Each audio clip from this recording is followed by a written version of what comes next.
ഒന്നാം ക്ലാസ് മുതൽ സർവകലാശാല വരെയുള്ള കലോത്സവങ്ങളിലെ സജീവ സാന്നിധ്യമായിരുന്നു ശരണ്യ. മത്സരത്തിൽ പങ്കെടുക്കാനാവാതെ നിരാശയോടെയുള്ള മടക്കയാത്രയാണ് ആദ്യ ചിത്രമായ അനിയത്തിപ്രാവിലേക്ക് അവസരം തുറന്നതും. നൃത്താധ്യാപകരായ അച്ഛനും അമ്മയുമാണ് ശരണ്യ എന്ന നൃത്താധ്യാപികയ്ക്ക് പിന്നിൽ. ഭരതനാട്യത്തിൽ MA വിദ്യാർത്ഥിയായ സഹോദരി സുകന്യയും ചേർന്നതാണ് YKB എന്ന ഡാൻസ് അക്കാദമി.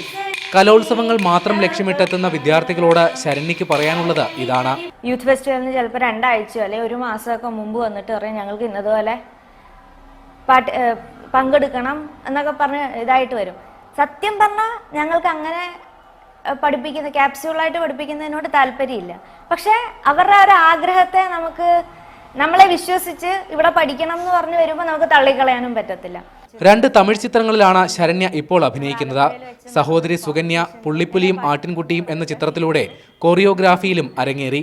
പാലക്കാട് സംസ്ഥാന യുവജനോത്സവം നേരിൽ കാണണമെന്നാണ് ശരണ്യയുടെ ആഗ്രഹം. ഭരതനാട്യവും മോഹിനിയാട്ടവും കലർപ്പില്ലാതെ തനതായ ശൈലിയിൽ കാണാൻ ബുദ്ധിമുട്ടാണെന്നും ശരണ്യ പറയുന്നു. മലയാള സിനിമയിൽ ശാസ്ത്രീയ നൃത്തത്തിന്റെ പ്രാധാന്യം കുറയുന്നതിൽ സബ് ജില്ലാതല മത്സരങ്ങളിൽ തുടർച്ചയായി 5 വർഷം കലാതിലകമായ ശരണ്യയ്ക്ക് പരിഭവവുമുണ്ട്. ക്യാമറാമാൻ അഷ്റഫ് മുഹമ്മദിനൊപ്പം പ്രേംലാൽ, മീഡിയ 1 ആലപ്പുഴ.